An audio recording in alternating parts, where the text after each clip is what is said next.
সৃজনশীল কর্মসংস্থান সৃষ্টি এবং নতুন উদ্যোক্তা তৈরিতে বর্তমান সরকার কাজ করছে বলে জানিয়েছেন যুব ও ক্রীড়া প্রতিমন্ত্রী আমিনুল হক। তিনি বলেন, শুধু চাকরি নয়, খেলাধুলা সহ বিভিন্ন খাতে কর্মসংস্থানের নতুন সুযোগ তৈরি করা হচ্ছে। রাজধানীর ধানমন্ডিতে সুখের খামার ফাউন্ডার্স নাইট 2026 অনুষ্ঠানে এসব কথা বলেন প্রতিমন্ত্রী।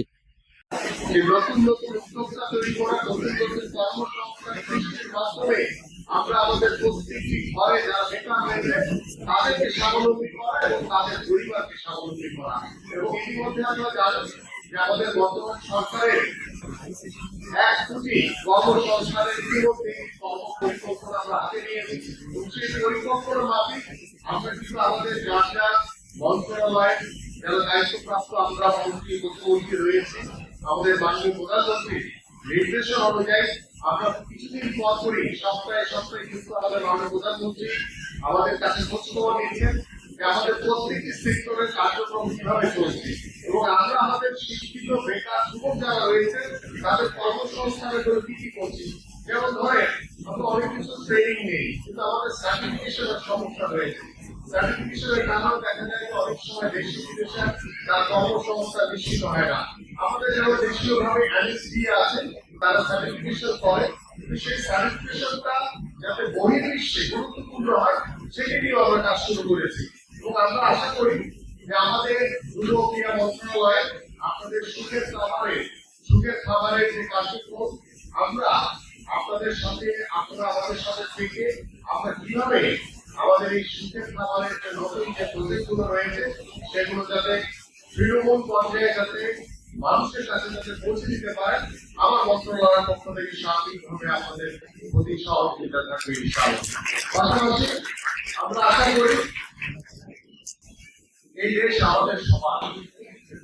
আজকে আমরা বর্তমান সরকারের দায়িত্বে রয়েছি, এটা কিন্তু শুধু আমার একার দায়িত্ব না, আমাদের বর্তমান সরকারের দায়িত্ব। এই দায়িত্ব কিন্তু আপনার আমার সবার, যে কিভাবে আমরা এই দেশটিকে একটি অর্থনৈতিক যে ভঙ্গুর অর্থনৈতিক পরিস্থিতির ভিতরে আমরা রয়েছি সেটাকে কিভাবে উন্নত করা যায়, কিভাবে আমরা গ্রামীণ জনপদে কর্মসংস্থান নিশ্চিত করতে পারি, কিভাবে আমরা প্রতিটি পরিবারের কাছে প্রত্যেকটি শিক্ষিত বেকার যারা রয়েছে তাদের কর্মসংস্থান নিশ্চিত করতে পারি এবং শুধু ডিগ্রিধারী না হয়ে আমরা স্কিল ডেভেলপমেন্টের মাধ্যমেও আমরা আমাদের কর্মসংস্থানের রাস্তা তৈরি করতে পারি।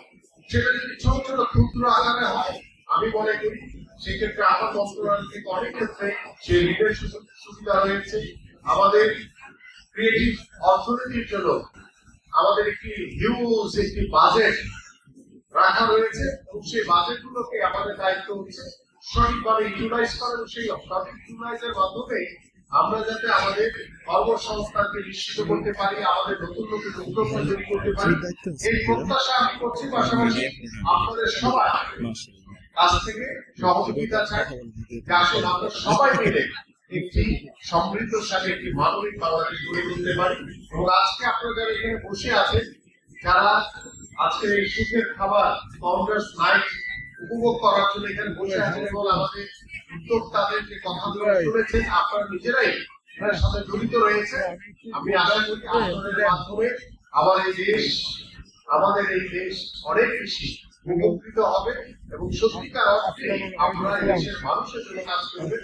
এই প্রত্যাশা ব্যক্ত করে আমি আজকের মতো বিদায় নিচ্ছি। আল্লাহ হাফেজ। বাংলাদেশ জিন্দাবাদ।